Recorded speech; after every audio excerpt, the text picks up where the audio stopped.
Here's a statistic I've been thinking about recently. In 1976, about 40% of high school seniors had read 6 books or more for fun in the last year. Only about 11% hadn't read a single book for fun. Today, those numbers are basically reversed. About 40% haven't read a single book for fun. If you are looking for this, you see it everywhere right now. There are all these headlines about how kids are not reading the way they once did. There are all these stories quoting professors, even at Ivy League universities, about the way in which, when they try to assign the reading that they've been assigning their entire careers, their students, they just can't do it anymore. We're losing something. We can see it on test scores that over the last decade, we just see the number of kids reading at grade level slipping. And then, of course, the pandemic accelerated that. So if you were simply asking, how are the kids doing on some of these intellectual faculties that we once thought were the core of what education was trying to promote, they're not doing well. And then as if we summoned it, as if we wrote it into the script, here comes this technology, generative AI, that can do it for them. Imagine you could read any book in less than 30 seconds, no matter how long it is. That'll read the book and summarize it for you.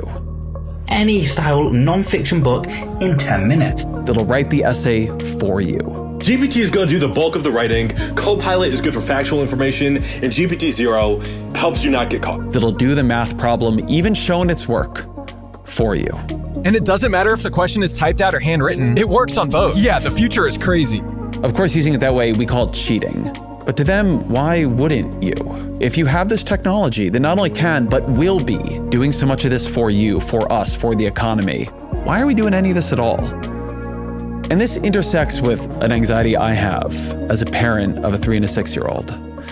I don't know what the economy, what society is going to want from them in 16 or 20 years. And if I don't know what it's going to want from them, what it's going to reward in them, how do I know how they should be educated? How do I know if the education I am creating for them is doing a good job? How do I know if I'm failing them? The purpose of education in schools is profoundly shaken to its core. My guest today is Rebecca Winthrop. She's the director of the Center for Universal Education at the Brookings Institute. Her latest book, co-authored with Jenny Anderson, is The Disengaged Teen, helping kids learn better, feel better, and live better. So is my email, EzraKleinShow@nytimes.com. Rebecca Winthrop, welcome to the show. Lovely to be here, Ezra. I'm a 3 and a 6-year-old. I feel like I cannot predict with AI what it is society will want or reward from them in 15, 16 years. Which makes this question in the interim, how should they be educated? What should they be educated towards? Feel really uncertain to me. My confidence that the schools are set up now for the world they are going to graduate into is very, very low. So you study education. You've been thinking a lot about education and AI. What advice would you give me? So approximately a third of kids are deeply engaged. 2/3 of the kids are not. So we need to have learning experiences that motivate kids to dig in and engage and be excited to learn. So when friends or relatives ask me the same question, I usually say, look, we have to think about 3 parts to the answer.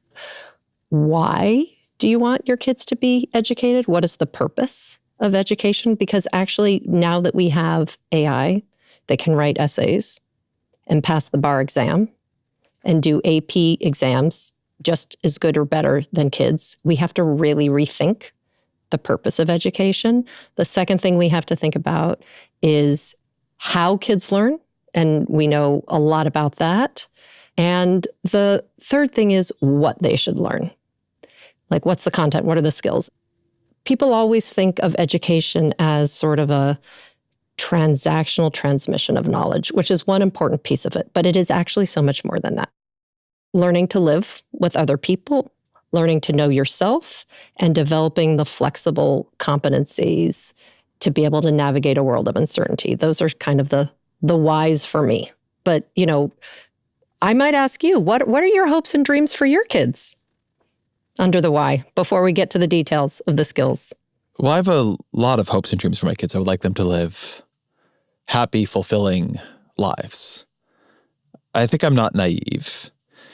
And certainly in my lifetime, the implicit purpose of education, the way we say to ourselves, did this kid's education work out, is do they get a good job? Right. That's really what we're, pointing the arrow towards. Right. The fact that it maybe developed their faculties as a human being, the fact that maybe they learned things that were beautiful or fascinating, that's all great. But if they do all that and they don't get a good job, then we failed them. And if they do none of that, but they do get a good job, then we succeeded. So I think that's been the reality of education. But I also think that reality relies a little bit on an economy, right, in which we've asked people to act very often as machines of a kind. And now we've created these machines that can act or mimic as people of a kind.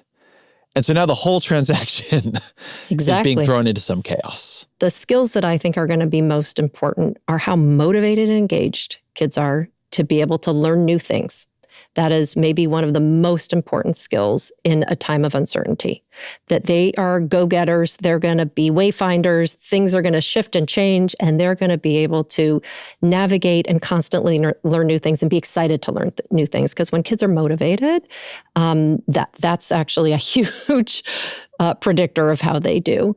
And we're going to want kids absolutely to know enough content so that they can be a judge of what is real and what is fake. But we're also going to want them to have experiences where they're learning and testing how to come up with creative new solutions to things, which is not really what traditional public education has been about. I think sometimes about this distinction between education as a virtue and education is something that is instrumental. Education is training. Right. Studying the classics was important, not because it made it likelier that you got into law school, right, but because it had deepened your appreciation of beauty. It deepened your capacities as a human being.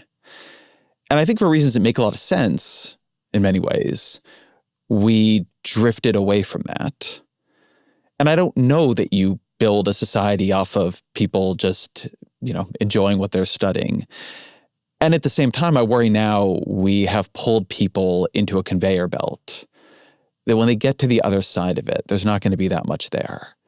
And I don't even think you need to imagine AI for that. That's already happening to a lot of people. I think one reason you see a lot of anger among young people today is that the deal often doesn't come through.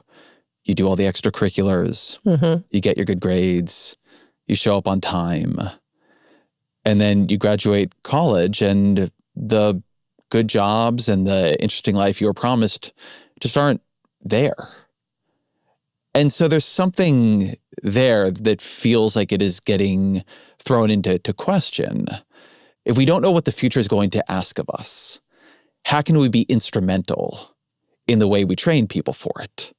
We can't be super instrumental.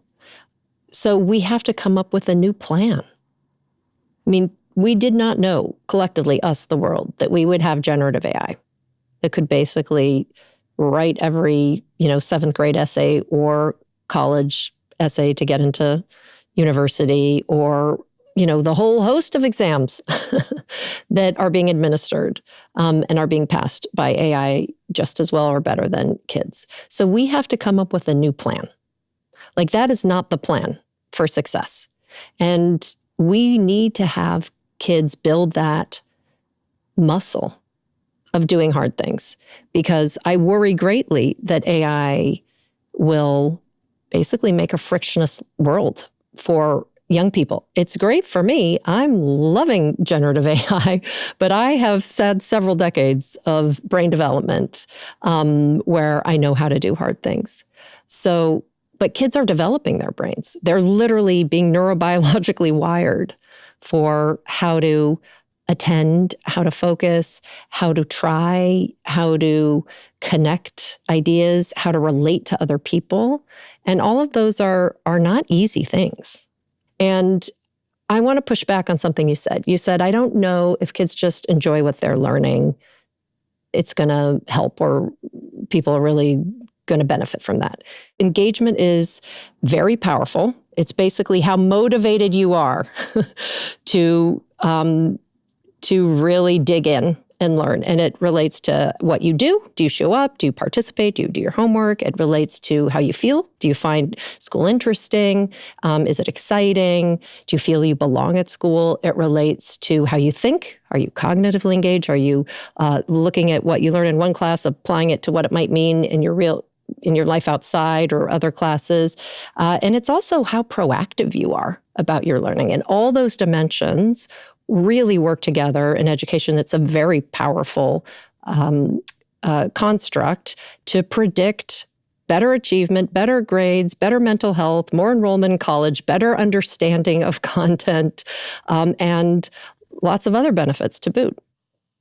So you have in your book these 4 modes of engagement. Do you want to talk through them? Absolutely. So we found after 3 years of research that kids engage in 4 different ways. They're passenger mode, kids are coasting; achiever mode, they're trying to get perfect outcomes; resistor mode, they're avoiding and disrupting; and explorer mode is when they really love what they're learning and they dig in and they're super proactive. So that's the high level framework. What part do you want to dig in on? Well, why don't you go through them? I think passenger mode is particularly interesting here. So why don't we start there? So passenger mode is difficult to spot often for parents and sometimes teachers because many kids in passenger mode get really good grades, but are just bored to tears. They show up to school, they do the homework, they have dropped out of learning. So passenger mode is when kids are really coasting, doing the bare minimum. Some signs of this are your kid comes home and they do their homework as fast as possible. Another sign is that they say, oh, school's boring. It's just boring. I learned nothing. Kids are in passenger mode because school is actually too easy for them. We talked to so many kids who said, look, I'm in class and the teacher is going over the math homework from yesterday and I got everyone right and I know the answers and it's 45 minutes of that. And I understand the kids who don't get it, they need the help, but I'm going to shop online. Or, I have kids who say, well, I got the homework home and I know how to do this stuff. So I just put in ChatGPT and it did my problem set for me. And then I, turn it in. So that's when it's too easy. Another version of why kids get into passenger mode is when it's too hard. School's too hard. You could have a neurodivergent kid. Kids don't feel, they belong, and so they're not tuning in. They've missed certain pieces of skill sets that they really need. Knowledge and education is cumulative in many ways. And they get kind of overwhelmed and they need particular special attention. So that's kind of what's going on in passenger mode. Well, one reason I wanted to start in passenger mode is that when I think about ways AI probably is now, but can be very harmful, it's the connection with that mode. Because 100%. In passenger mode, what you want to do, and many of us have done passenger mode at work, and many of us have done it at school. In some ways, passenger mode was what I aspired to be at school. I just wasn't able to achieve it. But you're reading something you think is boring. You're reading something you don't want to be reading, but you want to get a good grade. So maybe at an earlier point, you would buy the Spark Notes. Right. But now you just have ChatGPT summarize it. And more than that, you can have ChatGPT write the essay. Kids are getting better at telling ChatGPT, no, you actually wrote too good of an essay. Like, dumb it down a little bit. That you've basically hired your own fill-in student who can help you coast. And that will help you get, if you're able to do it adroitly enough, decent grades. but also whatever meta skills, forget the knowledge, whatever meta skills are being taught, how to read a book, how to write an essay, you're not actually learning them. And that's, I think, when people think educationally about AI, a bit of the fear and something that I believe everybody believes is happening now. So how do you think about that interaction? I think you're 100% right. I've talked to kids all over the country. I've seen lots of incidents or cases of highly motivated, highly engaged kids who are using AI really well. They'll write the paper themselves. They'll go in and use AI for research and help them copy edit. They're doing the thinking, and they've lined up the evidence to create a thesis, and they've presented it in logical order on their own. And that is the art of thinking. And that's why we assign 7th graders to write essays or 10th graders to write essays. It's not that they're going to create, incredible works of art. It's to train them how to think logically and how to think in steps. And that is a core component of critical thinking. So as long as kids are mastering that and the AI is helping, that's a good use. But a lot of kids are using it to do exactly like you said, shortcut the assignments. So an example, one kid I talked to said, this is a high school kid. For my essay, I break the prompt into 3 parts. I run it through 3 different generative AI models. I put it together. I run it through 3 anti-plagiarism checkers, and then I turn it in. Another kid said, yeah, I do it. I run it through ChatGPT, and then I run it through an AI humanizer, which goes in and puts typos in and makes it, These kids are getting good at something. I'm not sure it's what we want them getting good at, but they're getting good at something. I will tell you, kids will find a way. No matter what, kids will find a way. We cannot outmaneuver them with technology. So the first response when Gen AI came in was ban it, block it, get anti-plagiarism checkers in, which are bad, by the way. Like I talked to one kid who showed me he had this essay, and the plagiarism checker flagged 40% of it, and he changed 2 words, and then it went away. He's all good. So it is worrisome. So what we need to do is shift what we're doing in our teaching and learning experiences. I have very personally complicated feelings on this, on the question of AI in education, just question of education generally. I hated school, hated it, did terribly in it, starting in middle school, going through high school, failed classes, just found the whole thing impenetrable. And not because I wasn't smart, not because I wasn't interested even in things related to it, just somehow the whole construct didn't work for me, and I couldn't make it work for me. It wasn't exactly that I was bored. I think today I probably could have muscled through it, but for whatever reason then I couldn't. But I was voracious outside of school. I spent 3 or 4 nights a week at Barnes & Noble's. I loved reading deeply into things that I was interested in. And I've related this story before. And one of the sort of reactions I get is, well, you should really then recognize the way school fails kids. And in a way I do, but it's just not obvious to me at all that school should be tuned for me. Like one thing that I recognize as somebody who studies bureaucracies is that if you just think of US public education, to say nothing of also private education, to say nothing of global education, it's educating a lot of kids. And its ability to tune itself to every kid is going to be pretty modest. And what kids need is different, but somehow you have to be orienting towards something that works for most of them, even if you're not sure how to make it work for all of them. I'm curious how you think about that. I am not sure I agree. I agree with several things. One, you are not alone. There are many, many kids who currently today are going through the system and feel like you.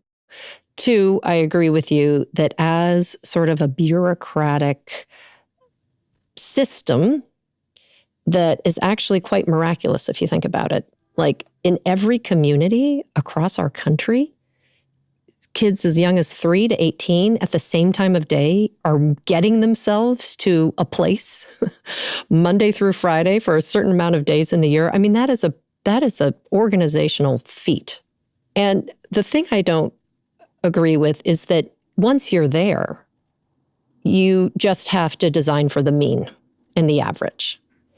I think there's lots of examples that are of relatively big scale that, or at least not just one, little school in a corner by one fabulous, homespun teacher that do things differently. And I think it actually just gets down to how we orchestrate teaching and learning experiences. Give me one of those examples.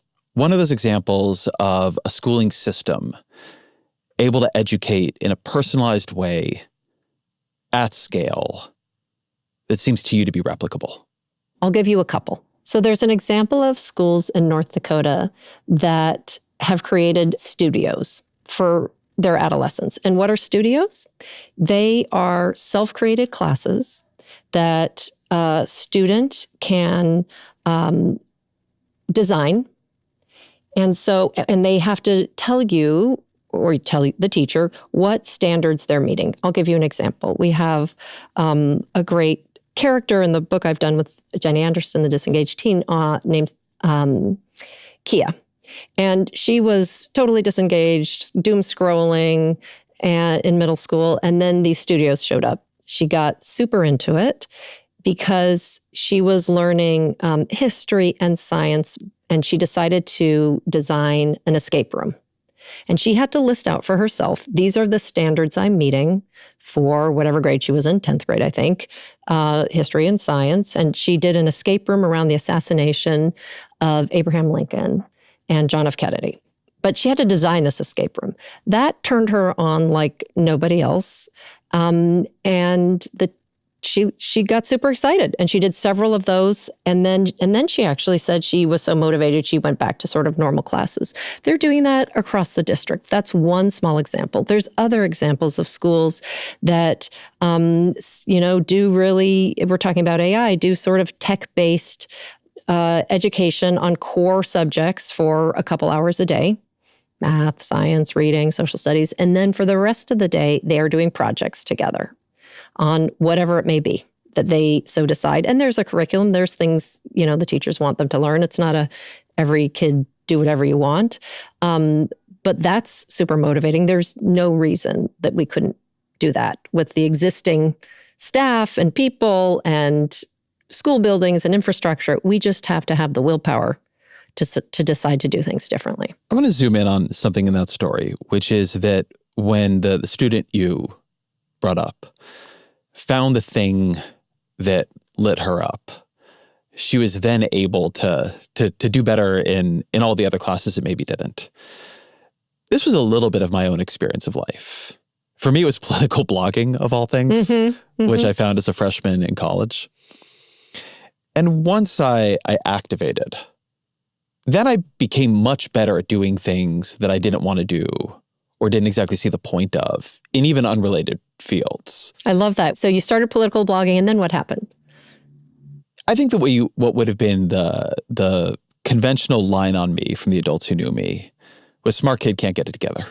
Right. Just can't seem to get the homework in. Right. Can't seem to do things he's not that interested in doing. And can't even seem to do the things he is interested in doing in a way that fits what we want from him. I read every book in English class, and I enjoyed doing the essays. And I'm a good writer. I think I'm willing to say that at this point in my life. I think you're allowed. And I still did badly on the essays because it wasn't what they wanted from me in some way or another. Right.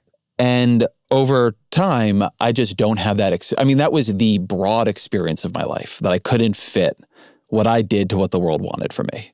Right. And now I'm just much better at doing that in ways that are not related to my core set of interests. I'm not trying to over-extrapolate my experience. It's actually important to me not to over-extrapolate my experience. But something I've seen you talk about is this quality of when students find the teacher, find the subject, find the approach that activates them, that all of a sudden the things that are not that activating to them become easier, that there is a sort of lock and a key dynamic.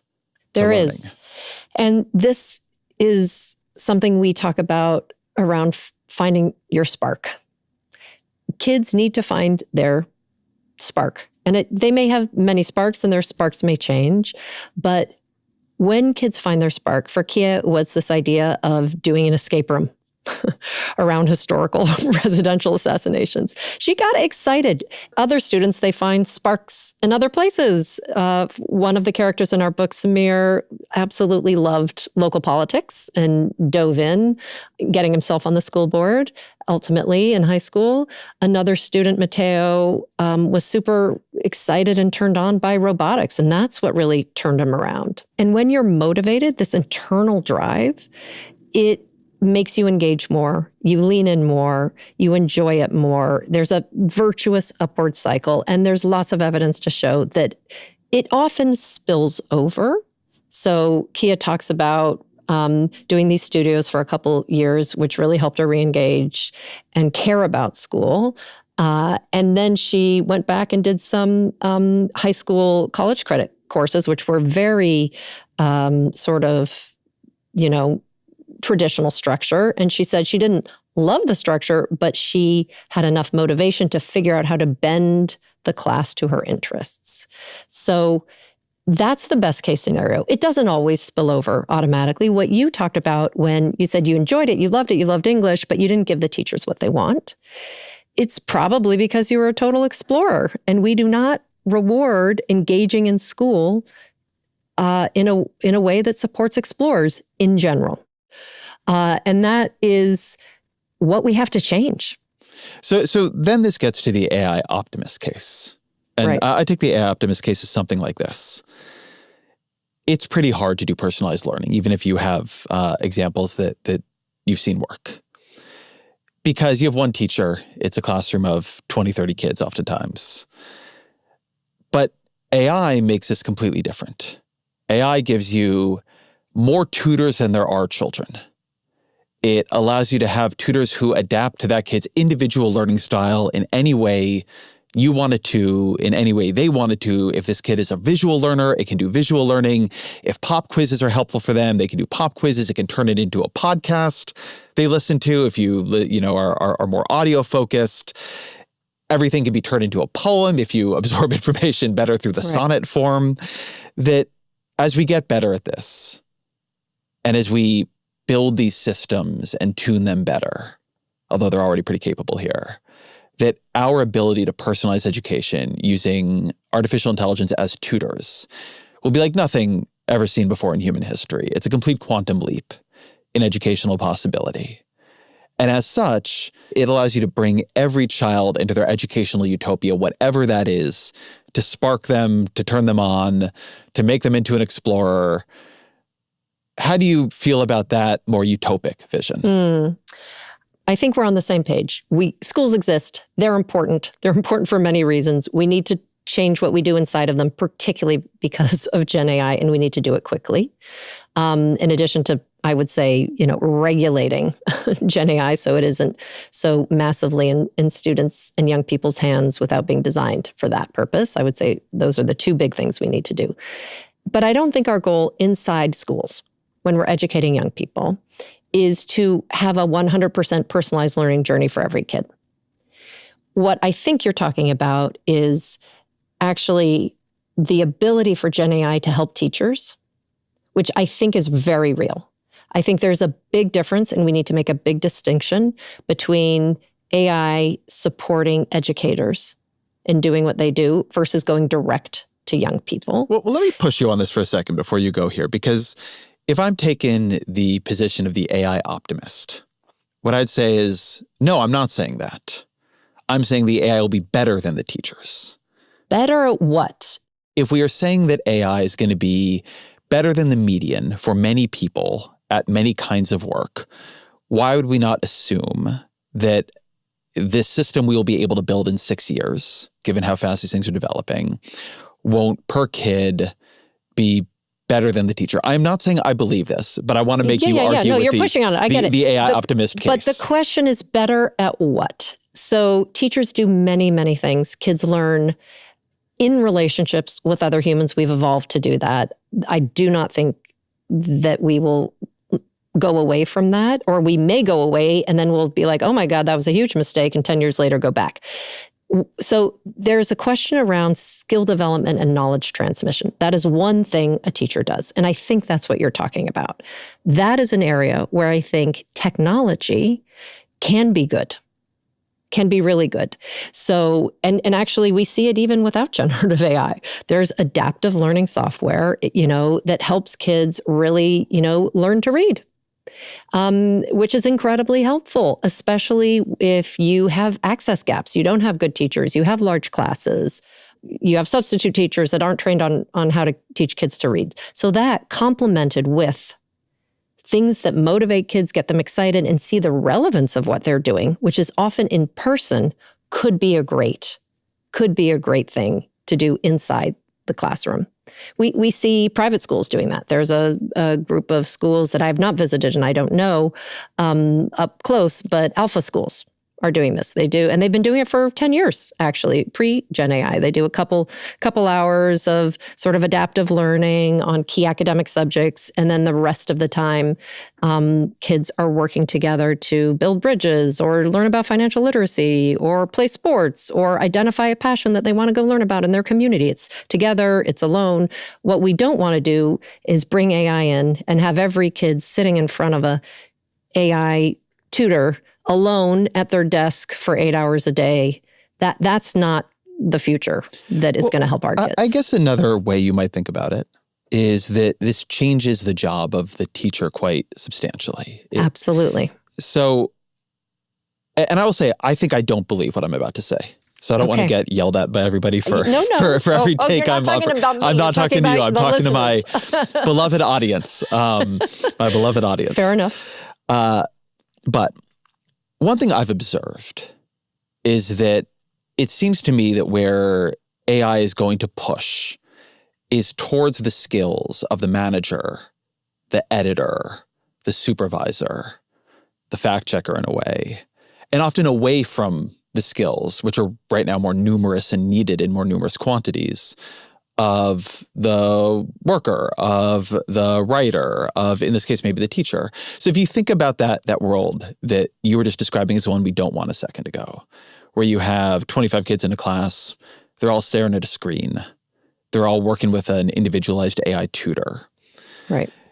You could imagine a world, if you think about every one of those screens as a junior teacher, as an individual tutor, that there's some master teacher in the room who the kids can go talk to, who can be pulled in to sort of oversee the learning, to reshape what's happening. There is testing. There are things that are trying to help us evaluate how the kids are doing.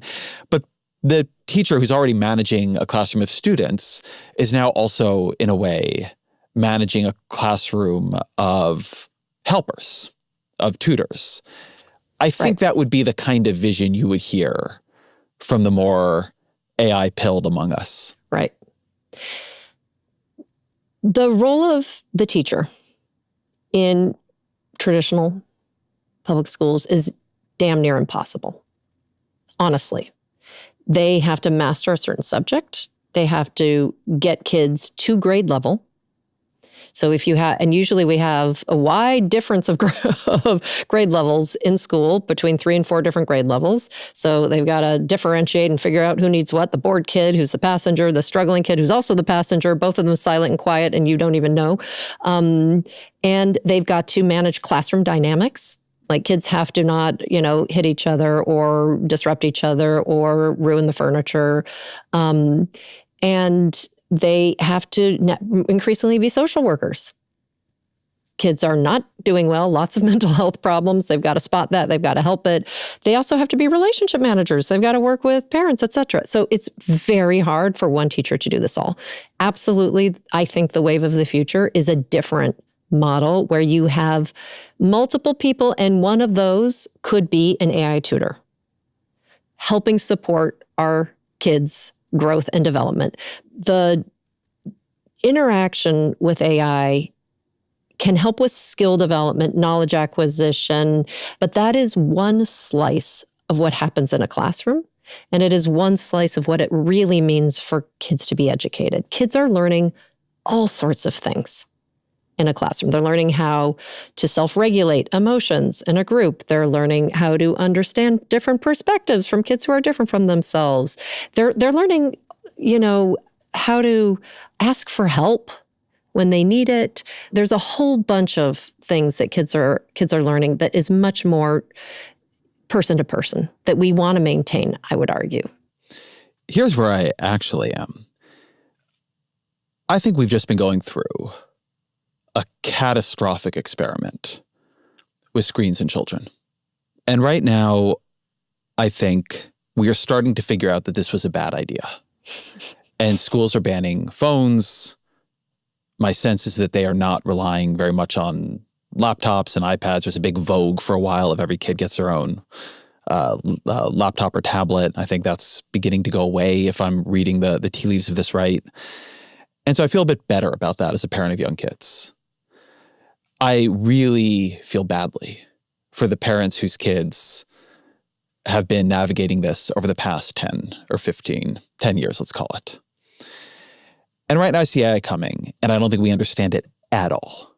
I don't think we understand how to teach with it. I don't think the studies we're doing right now are good studies yet. There are too many other effects we're not going to be measuring. I think there's the sort of narrow thing that a program does, and then what it does for a kid to be staring at a screen all the time in a deeper way. I believe human beings are embodied. And if you made me choose between sending my kids to a school that has no screens at all and one that is trying the latest in AI technology, I would send them to school with no screens at all in a second. But we're going to be working through this somehow. And what scares me, putting aside what world my kids graduate into, is them moving into schools at the exact time that they don't know what the hell to do with this technology. And they're about to try a lot of things that don't work and probably try it badly. And I wonder, as somebody who's tracked this, what you think the lessons of what I consider, at least, the screens and phones debacle of the 2010s or the 2000s have been. I agree with you 100%. It was a massive, uncontrolled experiment, and our kids were the guinea pigs. We just had a wait and see approach. We cannot take a wait and see approach again. And I think that there's lots of lessons. I would say, first off, do not use generative AI unless you really know what you're using it for. There is a real sense of FOMO among educators, parents, young people even, that there's this thing happening out there and I should use it because it's the newest thing. I saw that with groups who were working on student well-being. And they had done teacher training around well-being curriculum for teachers. And they said, we need to train parents how to do it. So their idea was, let's use Gen AI. It'll be great because parents also, do need to reinforce well-being messages that teachers are giving in school, which is true. And what we'll do is we'll create an app. And so this is what they had suggested, Ezra. Imagine you sitting down around the dinner table, you pull up your phone and you have an app and your kids have their phone and you say, okay, how are you feeling today? And, you're looking at your phone and they're telling you how they feel. And then you click through and ask, why are you feeling that way? Like mediated through a phone. It's crazy. It's crazy. Like we've lost our mind, like that we need AI to talk to our kids. So, if there's not a real problem you're trying to solve, don't use it, is number one. Number two, I really do believe this, any company that wants to work with kids in schools should be a benefit corporation.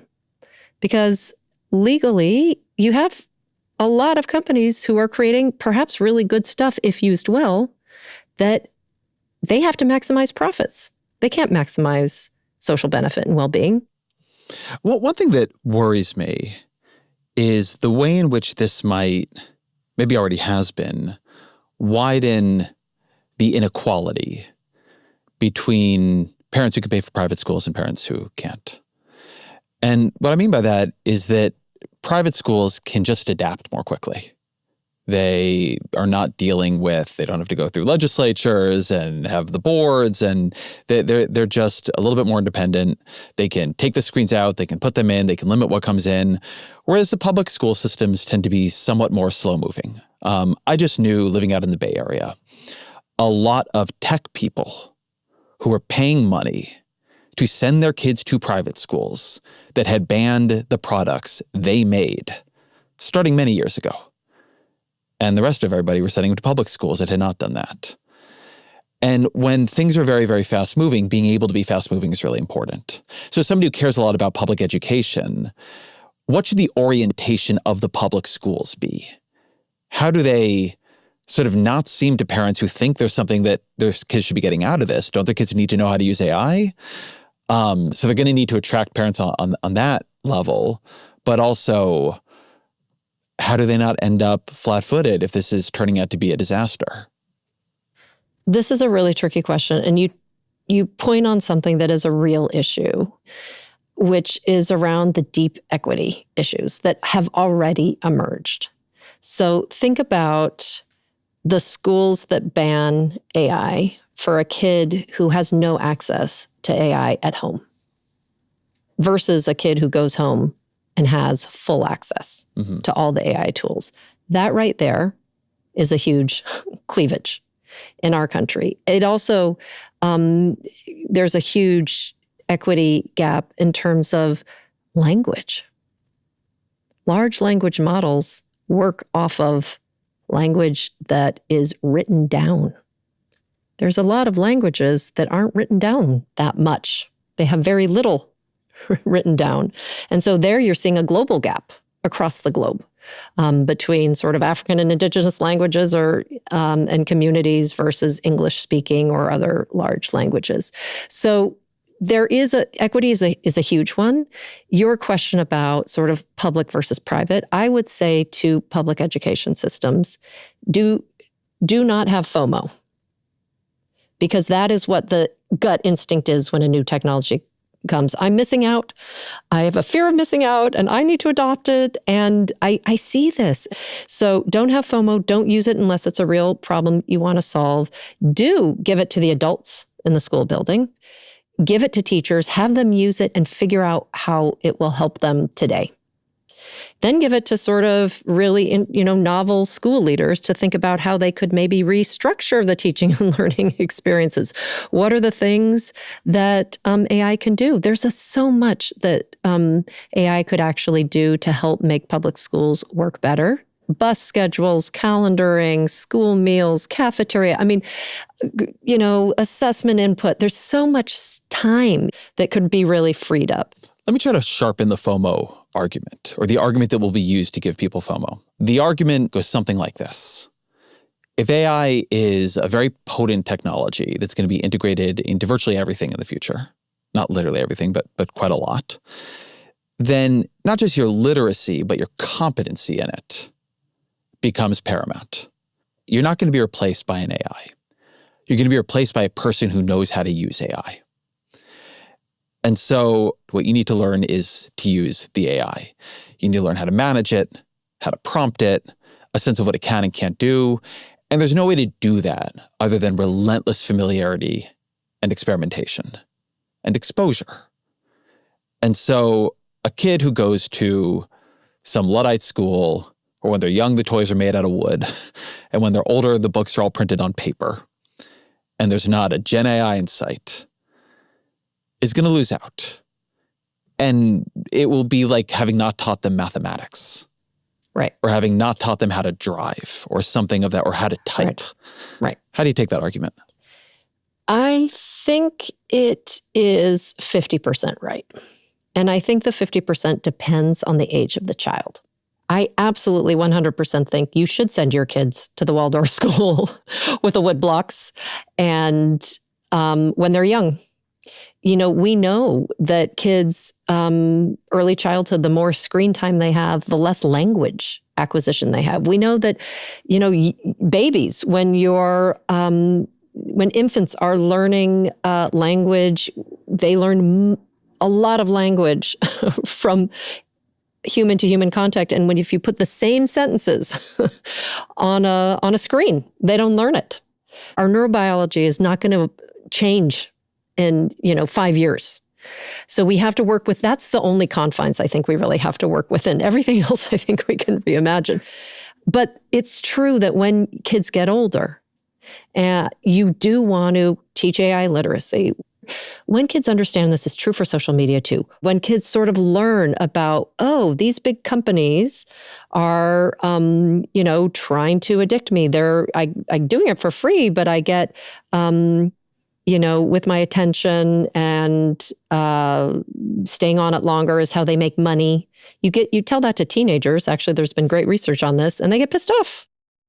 I think we need to do the same with AI literacy. Like, this is how it works. It's not some magical thing. It's not another human being.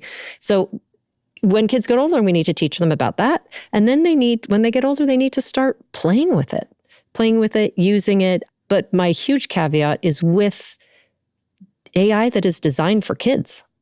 Right now, there is a spring fling race by the large AI labs to get students to sign up. You've got ChatGPT giving 2 months free of GPT Plus. Then you got XAI come in, 2 months free for Super Grok. And then Google, not to be outdone, is like, well, you can get a year free, and I'll give you 2 terabytes of storage. And these are largely for college students. And Google just made Gemini available for kids through Parents with Family Plan. And they are racing to get allegiance of young kids. This is terrible, because those products are not designed for children and for learning. I guess then to go back to your equity point, there's the argument from the opposite direction in equity, which is that it is the kids with the least access to all kinds of enrichment materials, to tutors. I mean, we know what rich kids in urban centers get. And then what you're getting, I mean, in parts of America that are rural and don't yet have broadband or don't have wide access to broadband, to say nothing of, a kid in Nigeria, in rural Nigeria, that is where at least a well-structured Gen AI tutor might be able to make a difference really fast. You've talked a bit about a study in Nigeria that I never quite know how seriously to take these studies yet. But why don't you say what it did and what it found? So I think that AI has real potential for very specific use cases, particularly around access gaps. And in Nigeria, what was done was, after school, twice a week, an AI tutor helped kids learn English. And it was for 6 weeks, which is not long. It was June, July, I think. It was a randomized controlled trial. We're still waiting for all the evidence to come through, but 0.3 standard deviations, which is pretty good, equivalent to maybe 2 years of average sort of English learning. And, we see that difference with other technologies too. It doesn't have to be Gen AI. It can be rule-based AI. It could be predictive AI. We've seen sort of similar benefits, for example, in Malawi, teaching literacy and numeracy to kids with offline tablets, where teachers have maybe 80 to 100 kids in a class. And each kid is having sort of a personalized adaptive learning experience. That is hugely beneficial as well. So that's one use case. Another use case that I think is really great is neurodivergent kids. Super helpful. There's all sorts of kids that have different learning differences, that struggle in school, don't have access to the specialists that they need, that would benefit greatly from being in a classroom where they could have a little assistant to help them navigate. I see my youngest son has dyslexia, and the sort of read and write, text-to-speech, speech-to-text has been game-changing for him. There's also use cases here in the US. You see AI being used and experimented around supporting wellness advisors who kind of fill the gap for school counselors in rural school districts, for example, where they don't have school counselors, which is actually an actual person, but AI is boosting that person's ability to have a helpful conversation with a kid. And it's bringing, through tech, mental health resource into a community that didn't have one. So there's lots of use cases, actually, if done well, contained well, designed well, And we have we humans have our hand on the steering wheel. Ethan Mollick, who's an AI expert, he's got this idea that has been influential for me about the best available human. Is AI better for you in a certain purpose, not than the best human, but the best human available to you at a given moment? Exactly. So yes, having a professional, excellent editor like my editor at the New York Times would be better. But most people don't have that available. So AI is better than the best available editor to them. There's a lot more demand for therapy than there are therapists. So oftentimes AI is, and particularly where it's going, even for me sometimes, it's a better therapist than the best available therapist I have available at a given moment. It certainly seems plausibly true in education too. There's all kinds of times when you are confused by what you are reading, what you are learning. Yep. And you're in a big class and it's embarrassing to ask 55 questions, or there isn't even time to ask 55 questions, and you don't want to seem stupid. But if you could contain the system somehow, and that seems more plausible here where there's a fundamental prompt at the core of them, right? Then, if we got that right, it in a lot of these use cases, it could be really Absolutely. powerful. And the key is what you said, contain the system. We can't sort of just bring commercial tech into our schools and hope it will solve these problems. It has to have guardrails. We have to make sure that the data it's being trained on is legit and not going to create harmful prompts for kids. We've seen terrible things with commercial AI companions with young people, developing relationships and being, really manipulated emotionally. But you can put guardrails. It's totally possible. It's just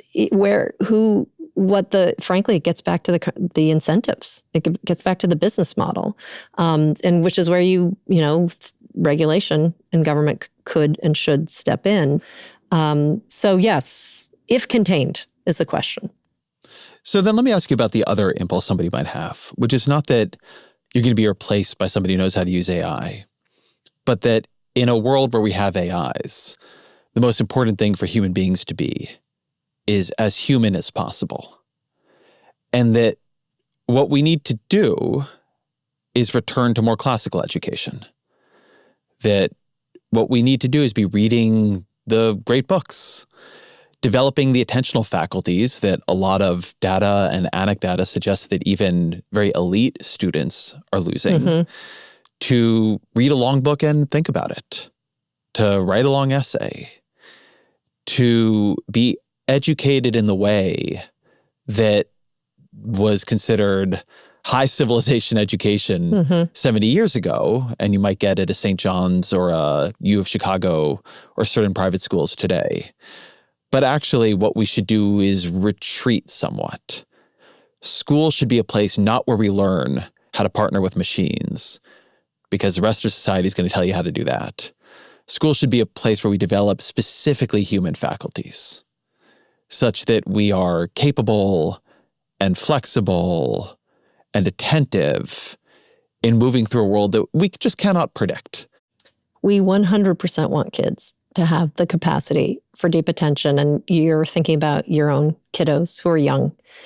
And I'm thinking about my own teenagers who are 13 and 16. And I see the undermining of attentive faculties from when my 16-year-old got his phone. For a long time, he didn't want a phone because I'd been droning on and on for years because he has me as a mother about addiction and opportunity costs and just that, it's okay to enjoy it a little bit, but, can't sacrifice sleep and physical exercise and in-person, communication. And then he did get his phone and he struggles with it. And he says, Mom, this is really hard. Like it's eroding his ability to do his homework or to follow something he wants to do. The only thing that it doesn't seem to distract him from doing is playing the piano because he loves playing the piano. So anything that we can do to actually ensure young people are developing the muscle, and it's not just attention. Attention is the entry point. That's the doorway that gets you through. It's actually reflection and meaning making. which is what you get from deep reading and reading full books, which a lot of young people struggle to do today. You also can get it from other means. You could get it from long Socratic dialogues in community with diverse people over time, but it has to be an experience where you reflect, you think about meaning, you think about different perspectives, and it changes how you see the world. But what do you think about this idea that school should be a rare screen-free oasis in a child's life? I've sometimes imagined a school that, I could send my kids to. I'm not saying it exists, just in my head. Yes. Where what they do is they go in and, somebody is watching them and helping them read books and think through math, and there's long periods, and they have a certain amount of exploratory capacity in that, right? You can choose between different books, but that the idea that maybe one space in their life would just be a place that is trying to encourage in them that capacity for meaning making, for deep attention, for deep contemplation. It seems to me to be more valuable than it seems to be to other people. To just have a teacher sit there and watch kids read for an hour and a half at a time, and then there's a discussion, than to do a lot of what we do in school. And so this idea of schools as explicitly counter to the trends of the moment, because they need to develop things that the moment will not naturally develop. How do you think about that? I think that's right.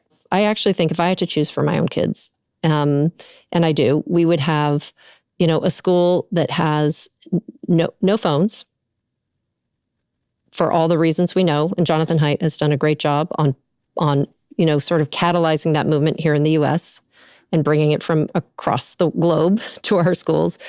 I think today we should have cell phone bans in school, bell to bell. Don't have it at recess, because that's where you start interacting and playing with kids.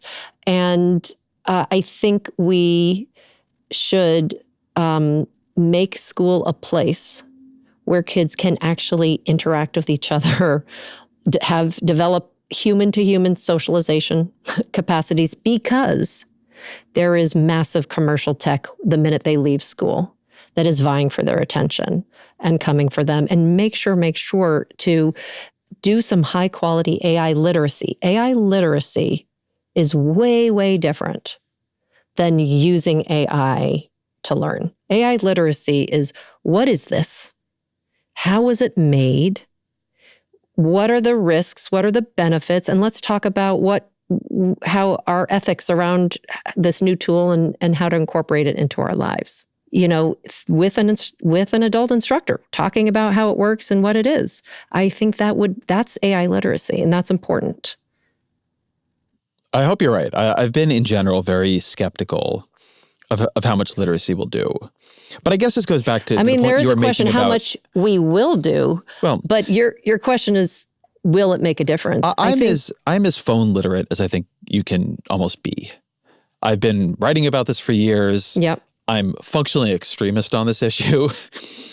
And still, the only way for me to modulate my own use to the point I would like to is to use a device that hobbles my phone, the brick, every time I touch it to the RFID chip.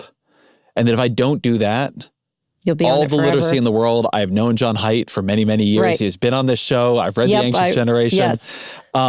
It doesn't do me that much good, because that's just not how the brain works. Any more than knowing that I shouldn't eat so many Oreos keeps me from eating them if they're on the table in front of me.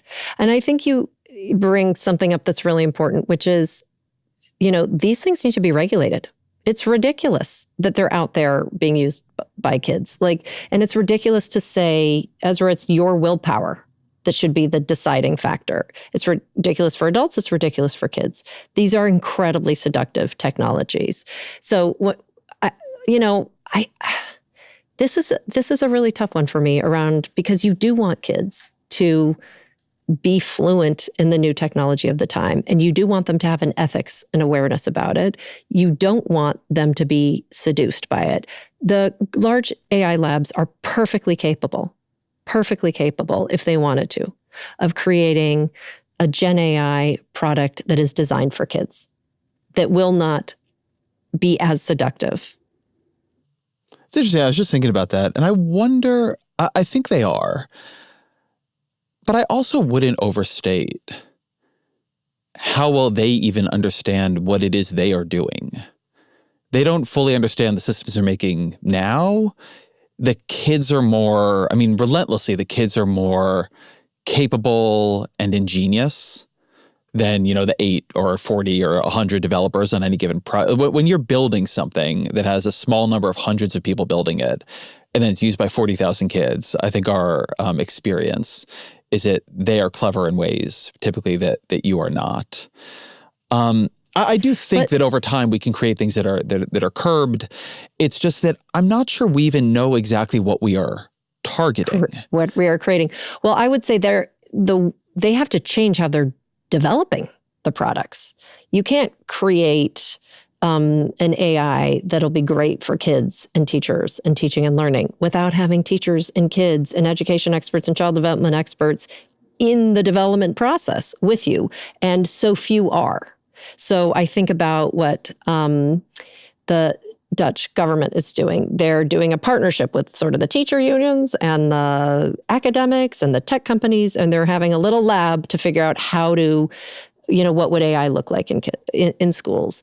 But any of that sort of bottom-up experimentation is a way to go before you roll it out. Because most AI developers, although they might be good people, they're not child development specialists. But if they change the way they develop their products, they could. So then I want to go back to where we began, which is, if you've got young kids now, they're going to be going into school in the age of Gen AI. How should you think about their schooling? So we can't really predict the shape of society in 15 or 20 years. I don't think that's a question we could answer on the show. If we could, we should probably be investing, not podcasting. But what we have in education now is constant markers that are supposed to tell us as parents how well our kids' education is going. And that's basically grades and maybe to some degree counselor reports. And the idea is if they get good grades and they seem happy and well-adjusted, then at the end of that process, they'll go to a good college or, go to a trade school and get a good job. And it's going to be a pretty straight line. All A's equal good job. The future is foggier. What they will need to know is maybe a little foggier. What then should a parent be trying to watch in the meantime? How do you think about whether or not your kid's education is going well if you're a little suspicious that the grades designed for, and maybe even not that well designed for, the society we have had are not going to correlate all that well to the society we will have?